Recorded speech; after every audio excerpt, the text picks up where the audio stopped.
Hello survivors and welcome to Survivor Segments. Today we are taking a look at the segment Amateur Night from 2012's horror anthology VHS. Amateur Night is about a group of dudes who are in possession of a pair of glasses with a hidden camera in them. Amateur Night was written by David Bruckner and Nicholas Tukoski and directed by David Bruckner and stars Hannah Fearman, Mike Donlin, Joe Sykes, Drew Sawyer, and Josh Sams. We open up to a group of friends consisting of Shane, Patrick, and Clint in a hotel room showing off a pair of glasses to Clint in the hopes that they can convince him to film their exploits when they pick up a couple girls and bring them back to their room, who reluctantly agrees after some coercion.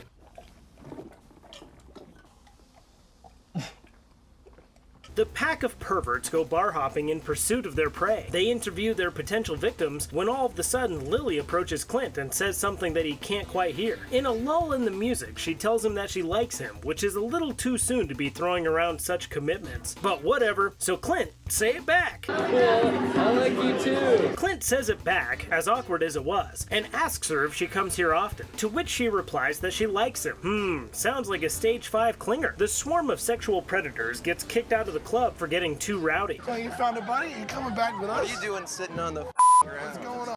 Stupid. Dude, you clear the room? They walk down the street and back to their car, with Lily and Lisa joining them. They arrive back at their hotel room, and Shane tries to make sex with Lisa, while Clint talks to Lily, and Patrick sits on the couch laughing like a madman. Lisa passes out, and Shane tries to continue what he was doing, but Patrick, the voice of decency in this situation, tells him to stop. Shut the up! Fucking!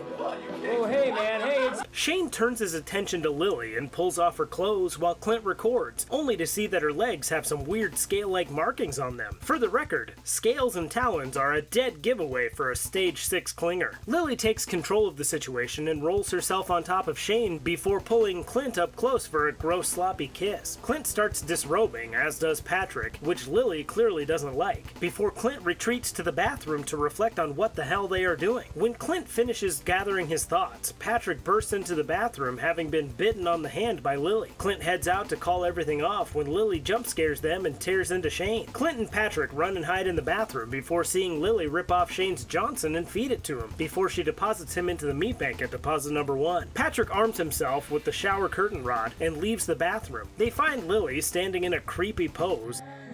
What is that?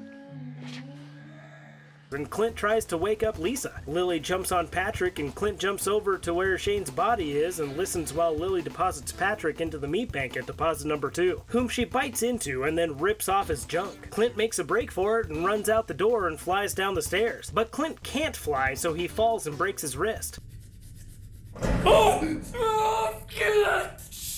Lily shows up and lets Clint know that she likes him before trying to make him feel better. But when he can't quite get into the mood, Lily feels rejected and starts to cry. Her sobs turn into demonic screams, alerting Clint that he should probably just let her cry it out a little bit, and he leaves. He tries to get help, but Lily, being a stage 6 clinger, grabs onto him and flies off,